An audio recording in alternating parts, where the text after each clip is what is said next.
কোন জিনিস মানুষকে বেশি জান্নাতে ঢুকাবে? বিষ্ণু বললেন তাকওয়াল্লাহ ওয়া হুসনুল খুলুক।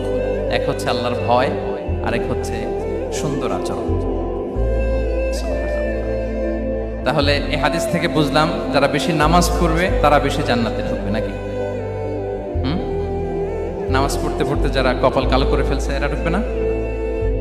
যারা হজ করতে করতে বড় হাজী সাহেব হয়েছে, জিকির করতে করতে হাতে 3-4টা তাসবিহ রেখেছে, তাদের কথা বলা হয়েছে?